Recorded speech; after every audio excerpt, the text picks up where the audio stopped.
यो घर जल्दी से छूटे नहीं है, मुंह से ही बोल देवा कि थारे साथे चला, लेकिन जायो नहीं जावे।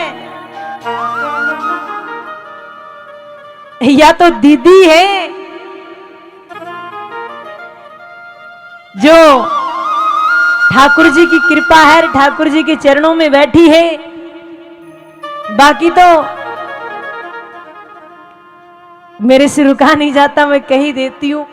काफी सी ऐसी दीदियां भी आती है बेचारी सपने लेकर कि चलो भाई दीदी को देखकर हम भी कुछ बनेंगे, लेकिन महीना तो छोड़ो 10 दिन में बेचारी घर का रास्ता देखने लग जाती है।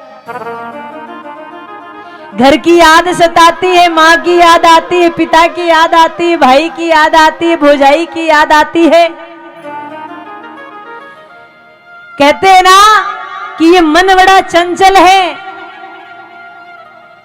और मनुष्य उस जगह पहुंच नहीं पाता है, एक क्षण में ये मन वहां पहुंच जाता है। इस मन को कंट्रोल करना हर किसी के बस की बात नहीं है। और हम क्या हैं, हम ऐसे बने हुए हैं कि जहां मन ले जाता है वहां हम जाते हैं। ऐसा नहीं है कि मन को हम जहां ले जाए वहां मन जाए। हम ऐसे हैं कि जहां मन ले जाता वहीं हम चल पड़ते हैं। तो इस मन को बांधना, कंट्रोल करना, पकड़ना भी हर किसी के बस की बात नहीं है। बाकी मैं तो यही निवेदन करूंगी कि आप जहां भी हैं, बड़ी अच्छी जगह है, बस एक नियम कर लो, उस परम पिता परमेश्वर को मत भूलो। उस कन्हैया को, उस मुरली वाले को, उस टेढ़ी टांग वाले को मत भूलो। जहां भी रहो मस्ती से रहो, और जहां भी आप हो वहीं पर एक ही प्रार्थना करो कन्हैया से, हे मुरली वाले, हे कन्हैया, हे परम पिता परमेश्वर, तूने बड़ा अच्छा किया, हम जहां भी हैं जैसे भी हैं बड़े खुश हैं, बस एक कृपा कर देना कि हम तेरे को ना भूले। हमारे साथ क्या होता है, हमको काम याद आता है, जो भी याद आता है, बिजनेस याद आता है, धन की याद आती है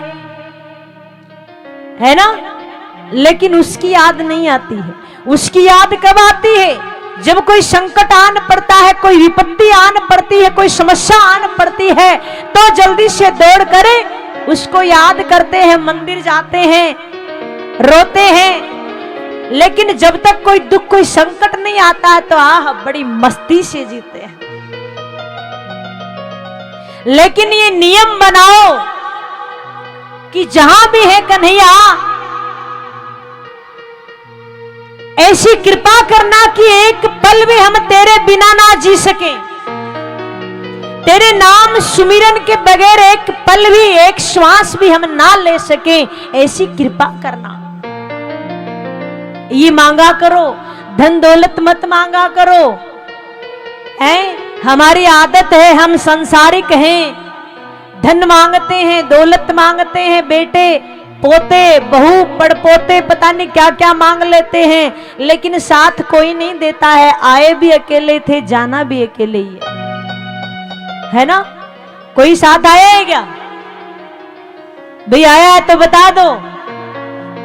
माताओं कोई नहीं आया तो फिर आप कोई मंदिर जाती हो, संतों के पास जाती हो, तो क्यों इतना भर भर कर मांगती हो? ए महाराज, हमारी बहू को पोतो नहीं हो, थोड़ी कृपा करो। मारे बेटे रो बिजनेस नहीं चले, थोड़ी कृपा करो। बेटे का बिजनेस अपने आप चलेगा, पोता हो जाएगा अगर किस्मत में लिखा है तो। आपको परेशान होने की आवश्यकता नहीं है। और अगर आप परेशान हो तो एक बात से हुआ करो कि आज मैंने इतना समय गुजार दिया, हरि का नाम क्यों नहीं लिया, उसके नाम को कोई बुला दिया। एक श्वास भी व्यर्थ नहीं जानी चाहिए, और एक श्वास अगर तुम्हारी व्यर्थ चली भी जाए तो पश्चाताप करना चाहिए कि ये श्वास मेरी व्यर्थ क्यों चली गई, मैंने भगवान का नाम क्यों नहीं लिया।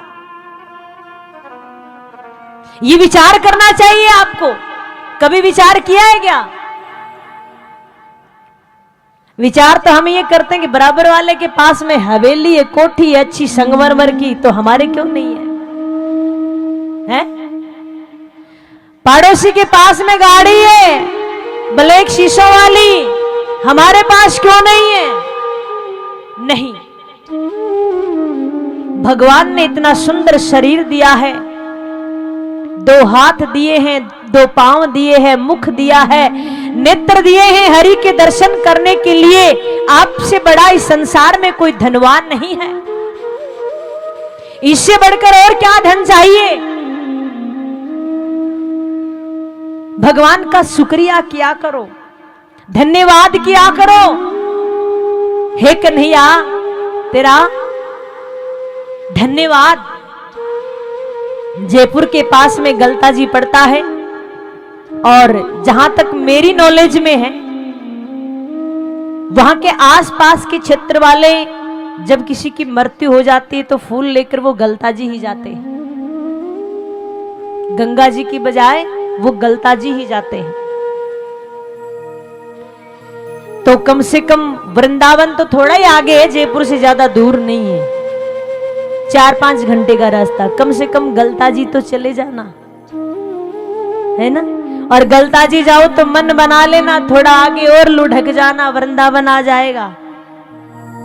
और वृंदावन में कौन बैठा है?